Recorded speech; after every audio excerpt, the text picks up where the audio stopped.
This is the Mr. Burr Show.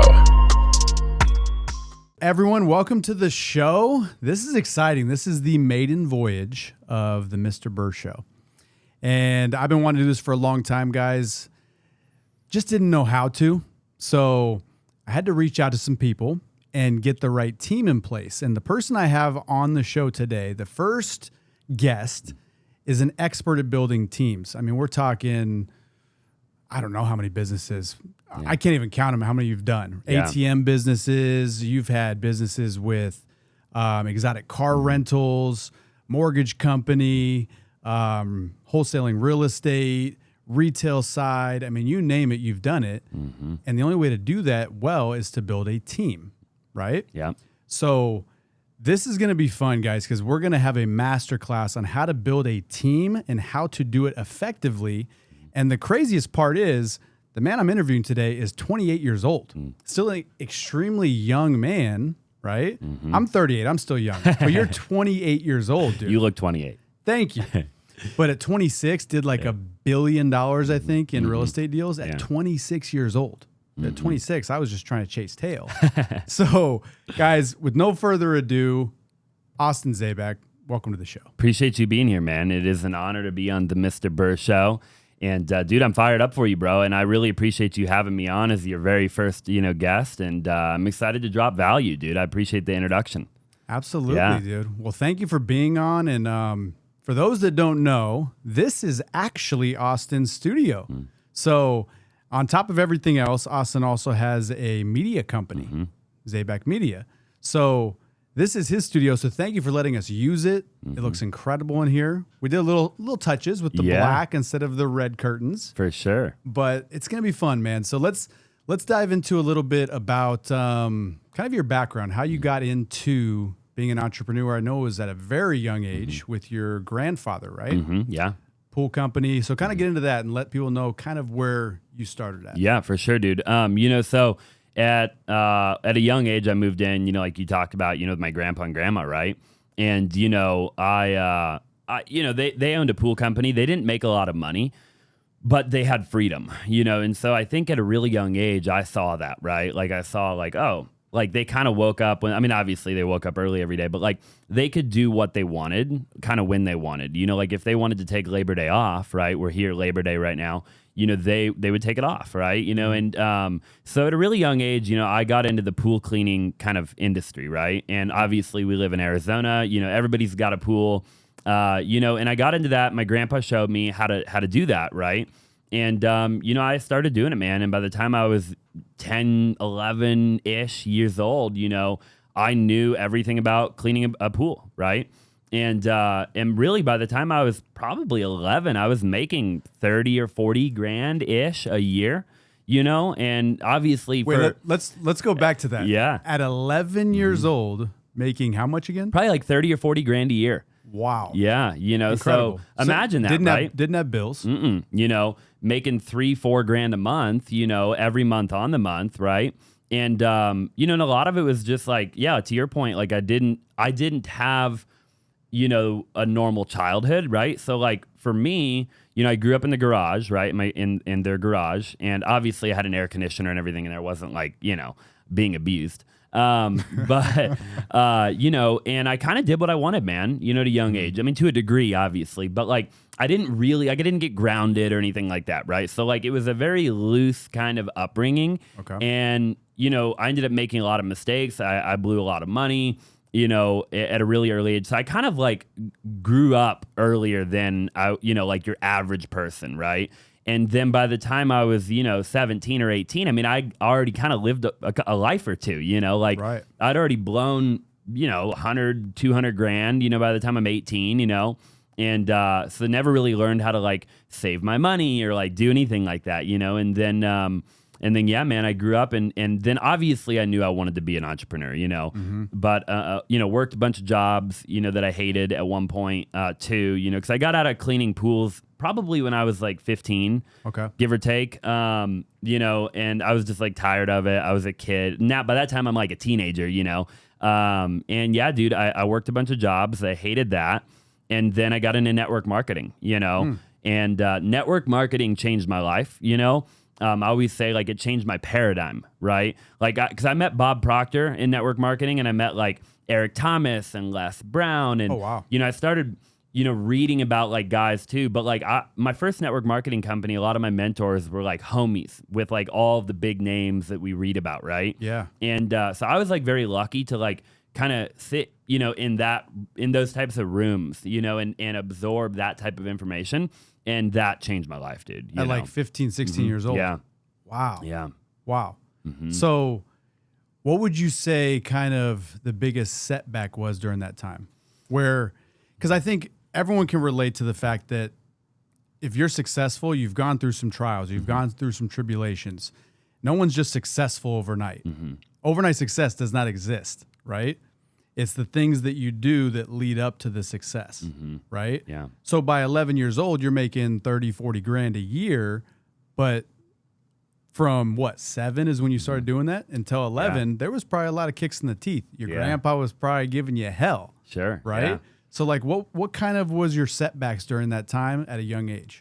Yeah, I think to a degree, like I had to learn also the responsibility of being an entrepreneur at a young age, right? Because like there were days where I remember like I would get out of school and I didn't want to go clean pools, but like I had to because I already had that account. Like they paid me to do that, So like they paid me monthly, but I cleaned them weekly, right? So like at an early age, I remember like days where I was like, I want to go hang with my buddies, I want to go play video games, whatever. And like I couldn't, I remember like my grandpa saying like, but you can't not go do that, right? Like, and I remember like that feeling of like, oh man, like I committed to that, I got to do that. And I would try to like push it off like an hour or two and like go hang with the boys, because at a young age, I mean, we were at 10 years old, I was like BMXing and we were biking around the neighborhood. I mean, times were different back then, right? Oh, yeah. And, so like I wanted to go hang out at the gas station or do whatever my boys were doing, and I'd have to go clean pools. So I think for me, like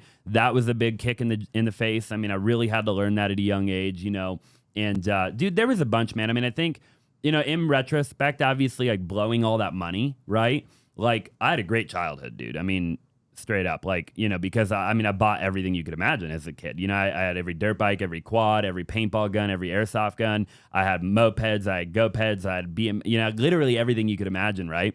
And dude, I had like those little RC like nitro cars that would go like 80 miles an hour down the road, Yeah. And dude, like helicopter, like this was before drones, we had helicopters and like little, obviously like RC, and yeah, dude, just blew a bunch of money, man. That was a big, because then when I got older, like a little bit older, I was like, oh man, I wish I had more money in the bank. Like I remember that feeling, right?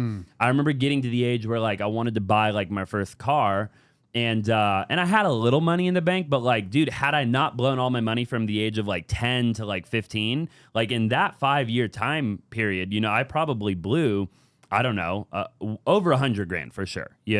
I don't know the numbers obviously, but that could have been money. I could have bought like a friggin' Porsche when I was like 16, Yeah. But instead I bought a truck and, so a big setback, but I learned a lot, man. And I wouldn't change it for the world, Dude. Guys, wherever you're listening, if you're on a treadmill, if you're in your car, rewind about 1.5 minutes, 2 minutes, and just re-listen to what he just said. There's so many nuggets there. There's days when you don't want to get up. There's days when that bed is so comfortable, right? It's nice and toasty in that bed. And outside of that bed, it's real chilly. You don't want to get up. You don't want to go do the things you have to do, right? But you do them. The most successful people in this world do things when they don't want to do them. Anyone can do stuff when they're motivated, right? Yeah. You didn't want to get out there and clean pools at 7, 8 years old, but you did it. Yeah. It built from a very, very young age this mindset that like, look, sometimes things suck, but I have to do things that suck to get what I want. What did you want? You wanted the RC cars. Yeah. You wanted the dirt bikes. You wanted all these toys. What kid doesn't? But you also earned them. Yeah. They weren't given to you. So, guys, I'm telling you, rewind that because you now respect the dollar, what it takes to earn something, right? It's not just given to you. Yeah. And then the part about where you wish you had more money. I think everyone's in that boat. You buy all these things. You think they're going to be something special, but when you get them, how does it really feel?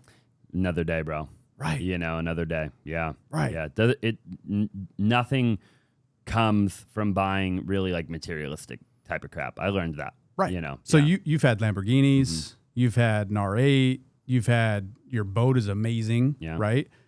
So you get these things, and how do you feel immediately? You feel great. They're like, cool, you've got this stuff, but then it fades, right? Very quickly. Right. Yeah. And then, so guys, take this from two people that have seen some good success in their life. You don't get like a sense of fulfillment from things, right? Yeah. So my next question for you is like, what fulfills you? What really fills your cup up? It's not things. No. Obviously. What fills you up? Big one is giving, right? Like, I've been in Nicaragua 3 times since, like 2018, 19 with my church. And, I'll tell you, like, nothing better in the world than doing that type of stuff. Like going to Nicaragua, building a house, hanging out with people that don't have anything, that will totally fill your cup, right?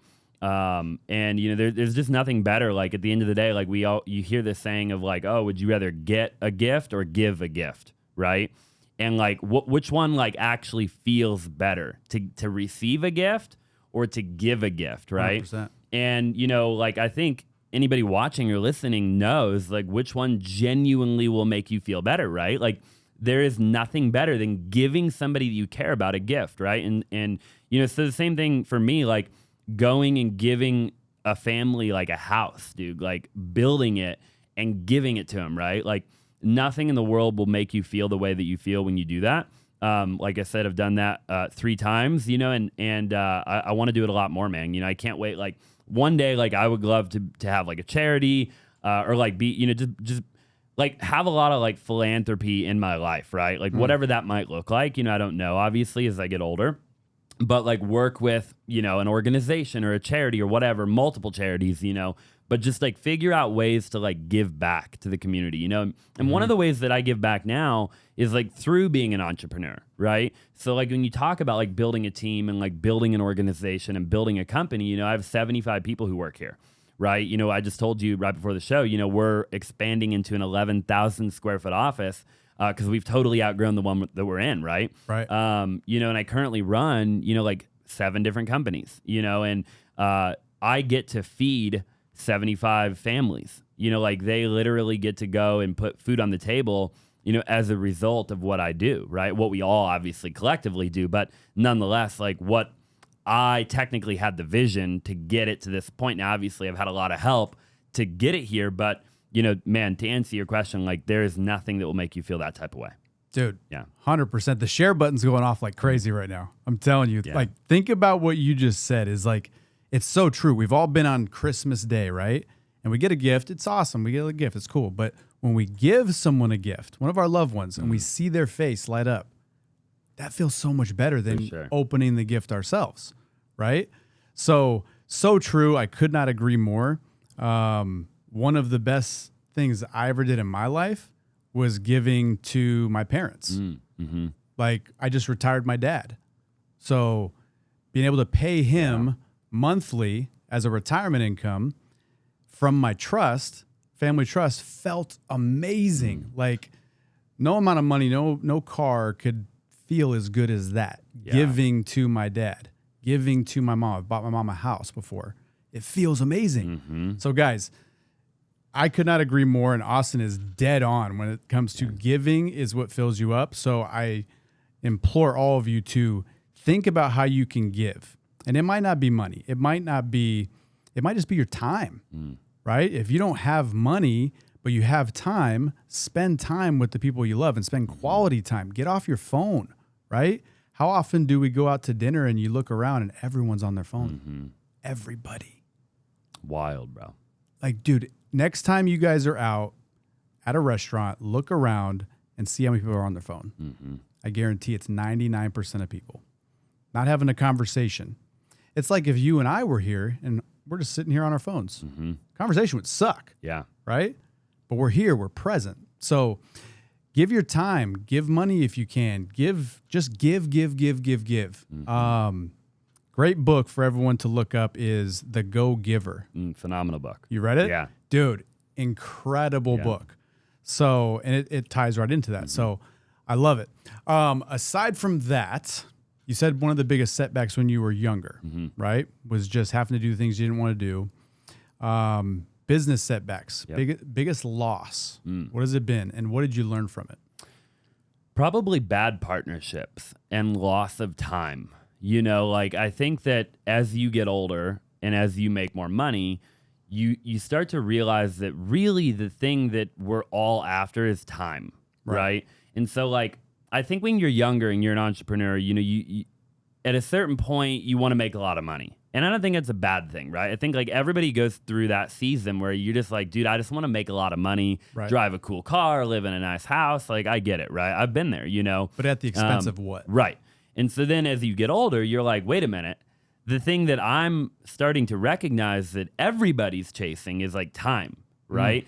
And we see that, you know, in modern society, right? We're seeing people literally biohacking, like trying to figure, like we're seeing wealthy people. Like there's a guy on YouTube, I forget his name, but he spent like millions of dollars like trying to be younger, right? And, you know, so you start to notice like that pattern of like, no matter how much money you have, like you can't get back time. And so I think like as I get older, you know, I'm trying to be very intentional, or more intentional. Obviously nobody's perfect, but I'm trying to be more intentional about like the people I get in business with, like the partners that I have, et cetera. Right. So it, you know, to your point of like, what have I lost or like a big setback? I think, you know, I've been in partnerships that were just a waste of time, you know, and, you know, and again, like, you do got to go through that, I think. So, like, it is a catch-22. Like, I don't necessarily think that I would turn back the clock and change it, because then I probably wouldn't be where I'm at today.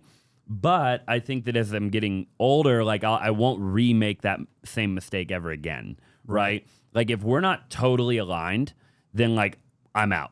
You know, like, I'm out. Because I just know. I know how that'll end up, right? And no matter how good it looks or how much money I think I'm going to make or whatever, like, I'm just not down, you know? So I've had a lot of that. You know, you mentioned a little while ago, like I've owned a lot of different companies and all of that. And it's obviously cool, you know, but at the end of the day, I only still currently own like half of the amount that I've started, right? Which means that the other half I failed, you know, which again, failure is obviously a good thing, but that is like the biggest thing I think that I've been challenged with is like just overcoming, you know? Yeah. Dude, that's wasting time is the worst thing you can waste. Like, the older you get, to your point, you start realizing that there's an end to the runway. When you're young, you think, oh, I'm going to live forever. This is going to happen forever. If you're making money, you feel like it's always going to come at the same pace, right? As you get older, you start realizing that runway ends. There's an expiration date to life. And if you asked Warren Buffett if he would trade all of his money to be our age, he'd do it. In a heartbeat. In a heartbeat. Put it this way. Would I trade places with him to have all of his money but his age? No. What's he, 90? Yeah. 91, 92? I believe, yeah. I wouldn't do it, right? So, amazing point. Amazing. You cannot get back time. So, I love that. I want to get into a little bit about how you build teams. Because obviously you've built these companies. You have 7 companies now. You've had several. And the biggest thing is building out a team. Yeah. The people is the hardest part, right? It's always the hardest part. What's kind of your process that you go through when hiring somebody, making sure that they're not a waste of time? Like you were saying, if you have to cut ties and make that hard decision to fire them, like what's kind of just your process and how do you build those teams to make sure you do have the right people in place? Phenomenal question, you know, and I think everybody that's trying to eventually be an entrepreneur will have to deal with it, right? I have hired probably over 1,000 people in my career, if not more, you know, and I only have 75. So again, do the math, you know, 900 people haven't worked out, right? So I've obviously learned a lot. I think that, well, first and foremost, you said it best. You cannot build anything massive without a team, okay? So I believe that one individual is capped, right, at a certain point. Now, I'm not saying that you can't live an incredible life as a solo entrepreneur. I see a lot of people who do it, and I'm all about that, right? I'm all about like, hey, the laptop lifestyle, like make $100,000 a month, whatever, right? For me, I just like building, right? Like I can't imagine a world where I'm not building. So, I think when it comes to hiring, it kind of goes back to what we were talking about a minute ago. Like I've learned that you have to hire. So I hire based on heart. Okay. Like straight up, right? Like I'll just say that. I'll throw that out there. I don't hire based on resume, right? So like if somebody comes in and they sit down in front of me and they show me their resume, I throw it in the trash can. Like quite literally. Like I'm like, dude, I don't care, right? Like let's have a conversation. Like I want to know who you are. Right. Like who are you, right? Are you in a relationship, right? Where do you live? What do you do on the weekend? Like who are you? Because remember, I can teach the skill, but I can't teach the heart. So like if somebody comes in and they've got the right heart, I can, whatever it is that they're interviewing for, I can teach that skill pretty easily if they have the right heart, right? So I've learned that, man. I've hired a lot of people that had a great resume and they didn't have the right heart, and they were either toxic to the culture or they just didn't work out long term. They weren't loyal, whatever it might be, right? So I think the biggest mistake that people make is that they hire the right person on paper, but they're the wrong person when it comes to the culture and where their heart's at, and it'll end up resulting in a bad decision at the end of the day.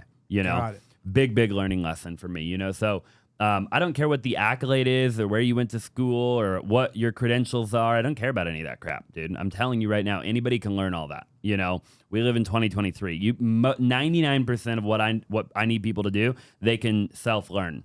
Right? Yep. Like they can go YouTube University, whatever, right? And they can figure it out. I don't need them to be a freaking, have an MBA. Like I don't need that. Not right now, So again, I think it probably depends on the level that you're at. I'm sure like Elon probably needs to hire somebody that looks good on paper, right? I'm sure, So again, at the stage that we're at, it really is based on heart at the end of the day. Got it. Yeah. Yeah, because 2023, to your point, you don't need a college degree. Like, I don't have one. No. Like, I dropped out after one semester, ASU. I didn't even go that long. There you go. I never went. So that's a different can of worms. I think college is the biggest ripoff there is. Unless you're going to be a doctor or lawyer, Yeah. you got to go for it. But at the same time, you could self-study and become a doctor, a lawyer. For sure. Do you really need to have all that student loan debt that you're going to be drowning in that you can't get out of, right? Yeah. So... yeah, it's big, man. I mean, one thing is when it comes to hiring the right person, you said it's all about heart. I know you're a man of faith, right? You believe in God. I do as well. So I think a lot of times when people say like, listen to your gut, that gut feeling, that could be God or like the universe or whatever you want to call it talking to you. Do you feel that when you're with somebody? Do you feel like there's an energy and that's God or that's that presence? Is that what kind of makes you follow your heart or your gut, so to speak? Yeah, for sure. Yeah, I'm a man of faith. I think that, we're not always going to make the right decision at the end of the day. I think it's important to know that, but the majority of the time now I do hire the right guy or girl, right? Like, I don't. Well, you've had so many errors. Yeah. You've learned. If I'm in the interview, I normally will hire the right way, the right time for the first time. Now, with that being said, I'm not always interviewing people anymore. So I got a couple of pretty large companies. And I'm not doing the interview process anymore, right? So then there's the art of delegation, right? And then they have to go through some of the same mistakes that you went through, right? Because I can only teach them to a certain degree what I've been through if I'm not in the room. Like because now they have to learn how to feel that energy, like to your point, right? So like, I think that it's just part of the evolution too. You're going to fail. Like, I think people need to know, and like you talked about a little while ago, like success is not linear. Right. Right? Like you don't, I've even had like years like where like, I'll crush it one year and then the next year is like a foundational year. And like, we're just kind of like build, grind. And I don't net as much money as I want, or whatever, right? Back in. Yeah, I'm pouring back in. I'm freaking reinvesting all my money, right? So dude, I think it's just like up and down. And then eventually you look back and you're like, oh, I was going up the whole time. it didn't feel like it because like if you looked at the graph, it looked like that. But like really, I was like trending up, right? And so I think it's like make mistakes, like figure it out, you know, at the end of the day. But yeah, I do feel it. If I'm in the room with them, like I can typically be like, all right, like they're going to be a good fit. That's another one, guys, to rewind and listen to. The up and down, but then looking back and being like, wow, look what I built. I think the happiest times in our lives are the times when we are so engulfed in something we are obsessed with, right? Think about when you first started dating your significant other. You're obsessed with each other. You just want to spend every second together. It's the happiest time of your life, right? And then you look back and you're like, wow, I'm married to this person now, right? You're building this business. You're obsessed with growing the business. You're obsessed with getting it off the ground. You're just in your life and you're happy. You're not worried about like what's in the future, what's in the past. But then you look back and you're like, damn, look what I built, right? Yeah. So there's something to be said, guys, about losing yourself in the process of doing something you're obsessed with. And it sounds like, I would say you're probably a very obsessive person. Would you agree? Oh, totally. Like you do things either all in or all out. Right. Yeah. Like there's no like half in, half out. I'm going to dabble in this. It's like, no, I'm going full throttle on this or I'm not doing it at all. Yeah. Right? The most successful people are like that. You're just obsessed with something. And if you're not obsessed with it, you're going to be average at it. Yeah. Grant Cardone has a book about that. Be obsessed or be average. So speak on that. Like, where do you think that comes from? That part of your personality, that part of your makeup, that obsession? Good question, man. I've actually put a lot of thought into that, you know, like, because I've had that conversation with people, right? Like, are you born with it or like, can it be acquired, you know? And I feel like different people have kind of a different opinion on that. Like, are you born with that type of like are entrepreneurs like born that way? Or is it something that you pick up, you know? And I don't know. I think it's kind of a combination, but I think that for me, some of it has just honestly been like a chip on my shoulder too. You know what I mean? Like, and I think like successful people, like a lot of them that I've met have a chip on their shoulder, right? So like for me, you know, growing up, like I actually wasn't like that. Well, I shouldn't say like my whole childhood, but there were like parts of my childhood where like I was not the popular kid. There were other parts like where I definitely was. And, but you know, I think for me, dude, like, you know, I have a lisp, right? Like I have like a speech impediment. Like I am not the smartest guy in the room. Like, you know, like I grew up like in kind of like a poor type of environment, right? And for me, like I wanted to like be somebody, you know? And I think that's what kind of got me going, right? And then I think I became kind of obsessed with like that. And then as I got a little older and I started doing it more, then obviously it became about like other people and blah, blah, blah, blah, blah, right? But I think, yeah, dude, like just a big chip on my shoulder, man, you know, and just wanting to kind of prove to the world like, hey, anybody can do it, man. You know, anybody can do it. Like I did not have anything going for me. You know, I didn't do good in school. You know, I didn't go to college. You know, like if it could have worked against me, like it did, you know? And through literally hard work, like I built what I built, you know, with nothing else, like, but hard work, you know? Love it. Yeah. Dude, you're 1,000,000% spot on. I mean, you got to really think about, there's an excuse that everyone can give, right? Like you said, you have a lisp. That's an excuse that you could give if you wanted to, right? Everyone has those excuses, but you overcame them. I always think like, dude, I'm not that tall. I'm 5'6". Yeah. I could be like, woe is me. I'm a short guy. But like, I've used that to my advantage. I've used it to be able to like build a pretty good body. Like the taller you are, the harder it is, right? So like flipped it into a positive.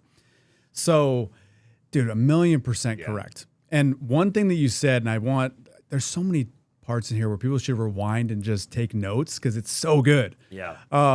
You said that I even lost my train of thought. You're good. We can edit it out. I'm trying to think what was the part that you had said that was oh yeah, here we go. So yeah, the part you said in there was that you were obsessed with like you and like building you up, and then it spilled over to everyone else. I think a lot of people, they think, man, these guys, they're They're successful. I get it. They give. They told me to read The Go Giver. They want to be philanthropists. They give their time. They give their money. I get it, but I don't have that. I don't have money. What can I give? What you guys have to understand is first you need to work on you. You can't give anything if you're not overflowing. So I always look at it like look at this bottle of water. Yep. If I fill this all the way up with water, what's going to happen? It's going to overflow. View yourself like that. You're filling yourself up. You're obsessed with becoming better. You're obsessed with listening to podcasts, obsessed with reading books, obsessed with just getting around people that are at a different level, right? Yeah. And then you fill yourself up, and eventually you're just more valuable. So everything that spills over, that's when you have money following you. You're not chasing money. It's following you. It's chasing you. You've got this money. Now you can give it away. Now you can buy stuff for people because you're so much more valuable. And money follows value. So, dude, what you said is 1,000,000% correct. Work on you, be obsessed with you, and it'll spill over to everyone else. I love that. Freaking, dude. You put it better than I did. The share button is going off like crazy, I'm telling you. I'm excited just to see you continue to grow, man. And at 28 years old, I'm telling you, it's just impressive what you've been able to do. And like, what's kind of the biggest piece of advice you'd give anybody? It could be someone that's, working their 9 to 5. It could be a 10-year-old kid that's living with grandpa like you were, right? Like, what's the biggest advice you give someone just in life in general? Yeah, great question, man. I think, just keep on going.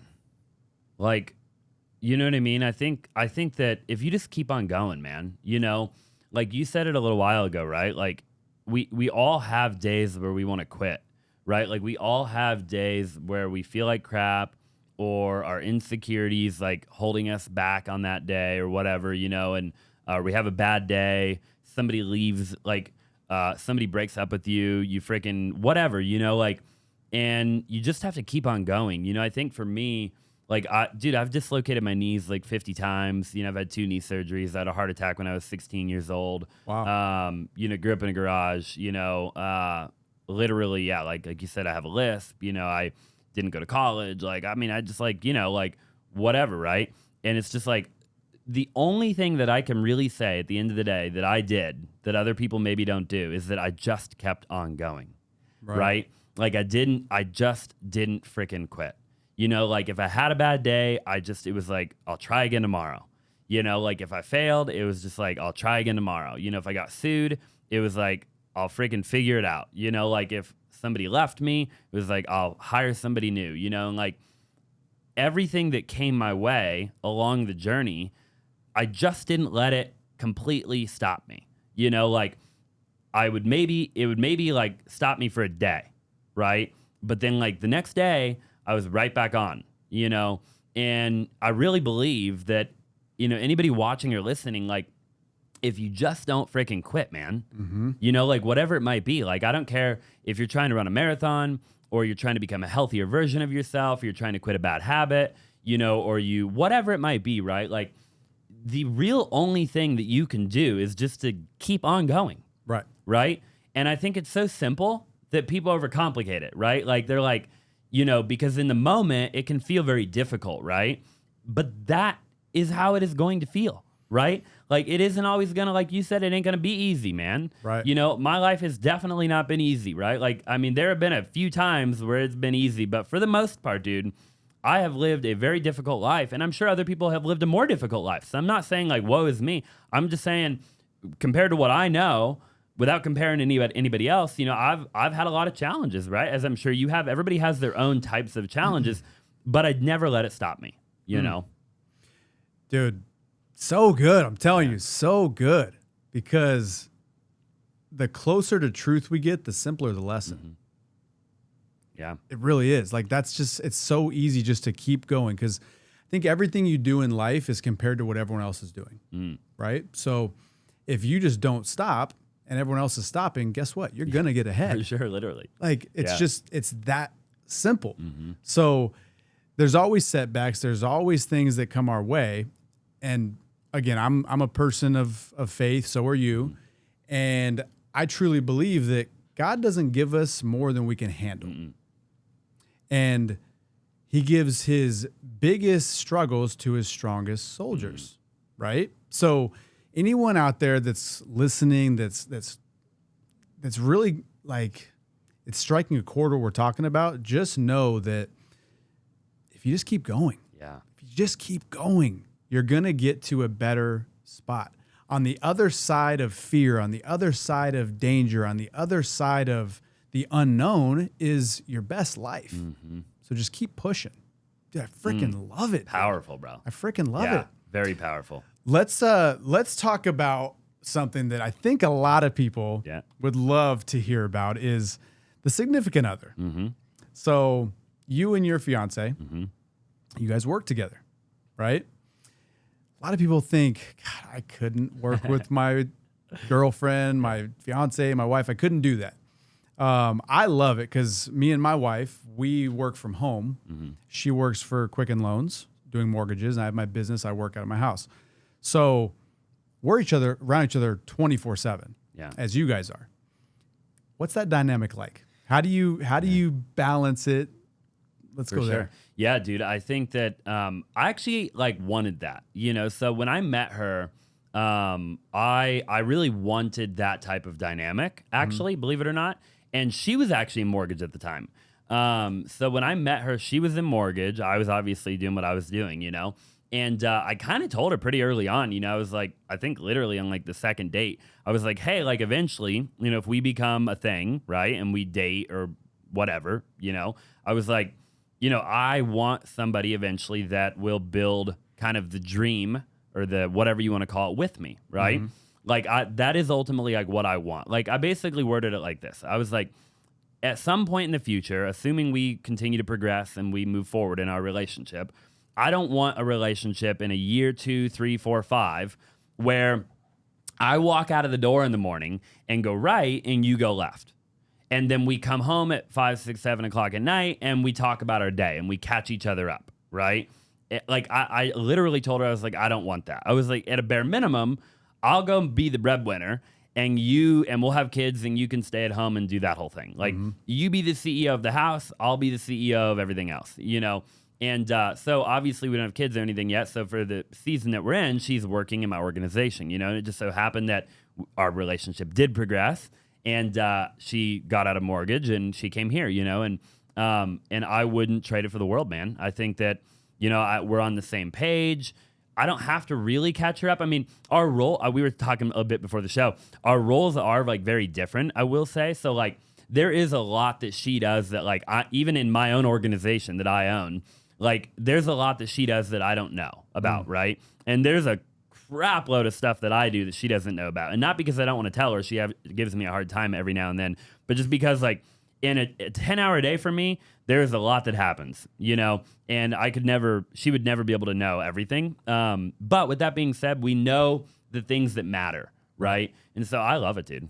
So you guys have like certain date nights where you share what happened at work. Does that happen? Yeah, for sure. Yeah, we go out. We went out. We've been out multiple times. Like Saturday, we went out. So yeah, dude, we go out. I try my very best, obviously, and we're always like getting better too. So it kind of goes back to like what we're talking about, like in the entrepreneur world. Like I view relationships like kind of the same, right? So like, there is no, in my opinion, like perfect relationship. Right? Like we're working it out. We're figuring it out, right? I will say that again, it goes back to what I just said, never give up, right? Never quit. So I'm not a quitter when it comes to like especially a relationship, right? And she's not either. So even on a bad day where we don't see eye to eye and we're not agreeing on whatever, like I'm not going to walk out. I'm not going to go cheat. I'm not going to go do any of that crap because I know at the end of the day, that's my partner, right? And we're going to figure it out one way or the other, So yeah, dude, we try our very best to have like that one-on-one time, and we're getting better at it obviously every day. I love it. Yeah. So much to learn from you, dude. At 28, it's insane, dude. Just where you're at. So I can't tell you how much I respect you and appreciate you as a person, as a friend. I think the world of you, man. I appreciate you that, are bro. freaking on. Means the world to me. You're on a trajectory that very few people are. And it's just crazy that it's at this age. Something that you said that just I cannot agree with more is you are comparing your life with your significant other with being an entrepreneur. It's all the same. Yeah. It really is all the same, because at the end of the day, when we go throughout life and we have these little wins, you've had wins in business. Sure. Obviously. You've had some setbacks, but you've also had more wins than setbacks, or you wouldn't be here. Right? So you've had these wins and you start taking note. What did I do? How did I do that? What did I do that got me here? You start analyzing what you're doing that's working, right? Can I do that same thing with my significant other? Easiest part is just keep pushing forward. That's one of your biggest lessons in business, right? Just keep moving. Just keep moving forward. Same thing with your significant other. You have a fight, you're not going to walk out and go to the strip club, right? Some people would. Yeah, but those people don't have very good lives at home. Yeah, agreed. Right? Yeah. So I think a lot of it too, and I've been asked this question, is like, how do you spend so much time with your wife? Like, how do you guys do it and you're not at each other's throats? I think it's because she's the right person for me. Yeah. You know, like there's been relationships I've been in where I can't spend that much time with them. Wasn't the right person. I can spend every single day of every single week of every single month of every single year with my wife, and I don't get sick of her. We bicker, but like that's my ride or die. Yeah. Right. So I think you've found the right person if you can spend that much time with them. Would you agree with that? I totally agree with that. Yeah. Yeah, dude, you're going to know if you're in the wrong relationship, you know, and if you're watching or you're listening, you know, I've been in the wrong relationship many times, and I'm sure you have too, right? And get out of it, dude. Too many times. Get out, man. You know, if you're watching or listening, like, you know, stop wasting your time and their time. Yeah, because it goes back to your point. We only have so much time. Right. I forget the exact number of how many like seconds there are in a day. 86,400. Wow. Okay. Yeah. All right. Yeah. I'm gonna verify that. Is that how much it is? 100% true. Wow. Yeah. Okay. So 86,400 seconds in a day. Don't waste any of them, because once that second's gone, you cannot get it back. I talk a lot about, everyone knows I talk a lot about like building wealth and money and how that works. And like the best currency, the most valuable currency is not any kind of dollar or yen. It's time. Yeah. Because think about this. What are we doing right now? We're spending time talking, spending it. Isn't it weird? I have to like almost like comment on that, right? Like I've thought about that before. Like I feel like everybody like throws that word like throws that around like casually, right? Like we're spending time. Like you put emphasis on it too, right? Like people talk about that. I'm gonna go spend time with my family, but I feel like nobody really like stops to think about that, right? Yeah. Like because we talk about like I'm gonna go spend $100, Right. right? I'm gonna go spend time, Right. you know? And here's the craziest part is when you spend $100, you can get $100 back. Yeah. You can go make $100.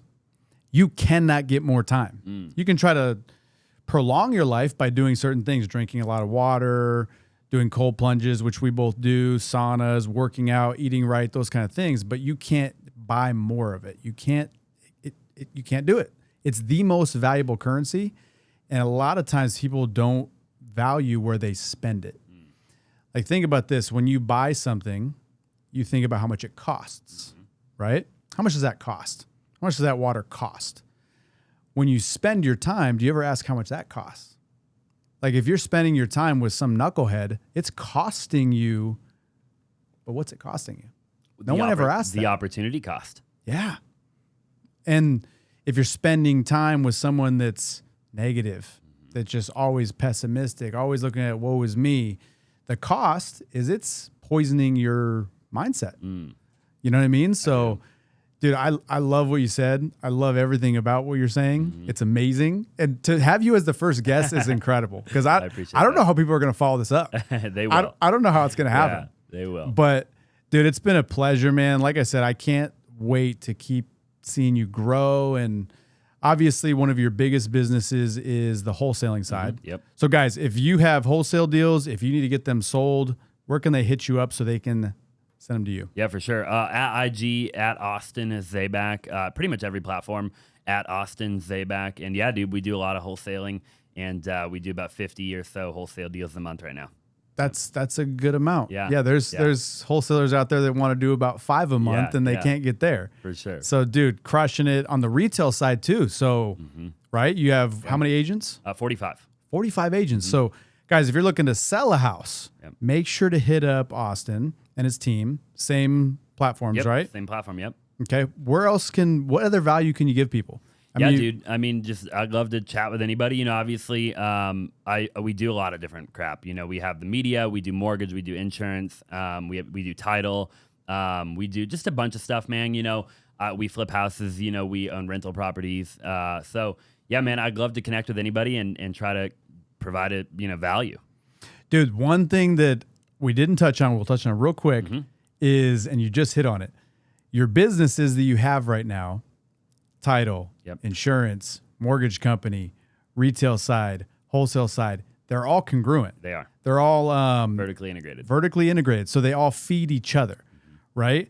So speak on the importance of that, because I know that hasn't always been the case. You had ATMs, you had luxury car rentals. Speak on the importance of having all of your businesses feed into one another and not just having that shiny object syndrome, like, oh, I'm going to go do this, I'm going to go do that, because you've done that before. I have. So talk about that real quick. I love that, dude. To your point, I think that was like a big failure that I made, or a big mistake that I made. I think that you can do that, and I don't know, obviously, but I think probably after you make like 100 mil, because like you see guys like Tony Robbins, he supposedly owns like 130 companies. So obviously there's no way they're all vertically integrated.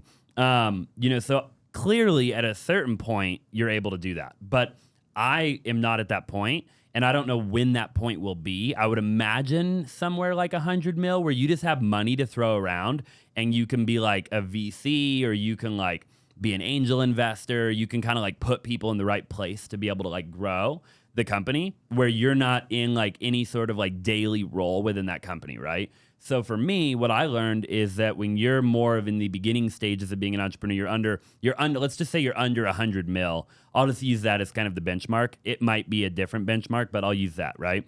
So for me, I didn't, like, we made great money, don't get me wrong, but like they weren't so dialed in and automated that I was able to like really go do something completely different and like it not affect that thing in a negative way, right? So it kind of started to dawn on me where I was like, okay, like I could be great at like one thing or I could be average at like a bunch of things. And so for me, yes, I do a bunch of things, but to your point, they're all vertically integrated, right? Which means that a lot of the people that I have on my team are able to do each thing at a very high level because they're all so similar and they all work together. So they all benefit each other. So like if we do a retail deal, for example, and our agent uses our mortgage company, maybe they get a loan from one of our LOs, and then maybe they use our title company, and then maybe they get a policy, their client gets a policy for their home ownership, home insurance policy or whatever, and then maybe they add their auto policy to it or whatever, right? That was going to happen anyways. Right. You see what I'm saying? Like that client was going to go, they needed a mortgage, they needed insurance, they needed a title company to actually do the deal, right? So like for the way I looked at it is I was like, why shouldn't that be me then?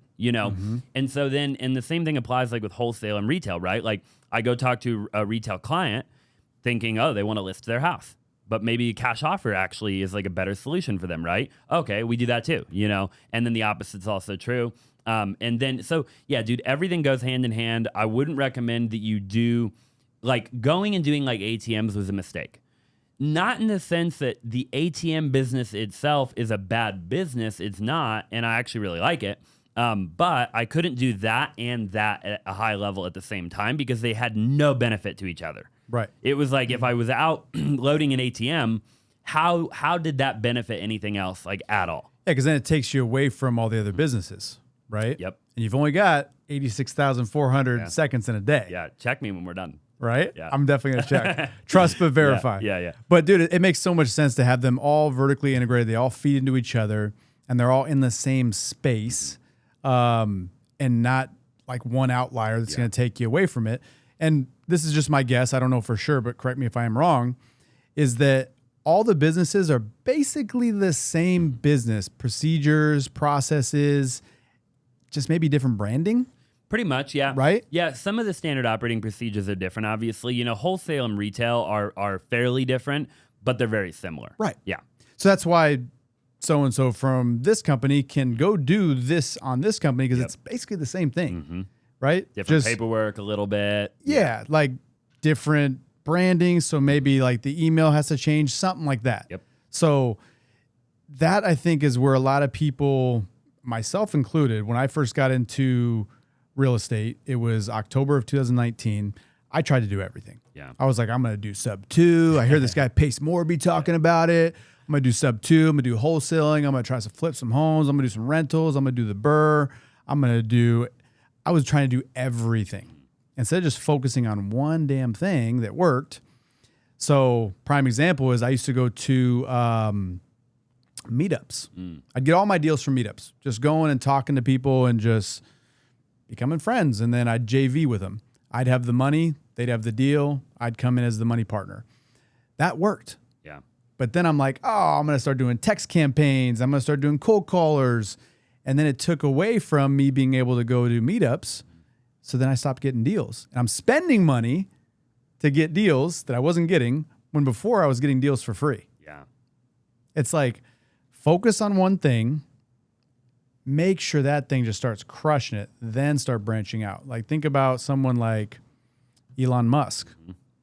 What did he start with? Did he start doing all this stuff? No, he started with, was it PayPal? PayPal, I think, yeah. Or it might have been before PayPal. Probably before PayPal. There was PayPal's the thing that I remember. There was a software thing before PayPal that Probably. he sold. There was the same kind of. Got him into PayPal. Yeah. Yeah.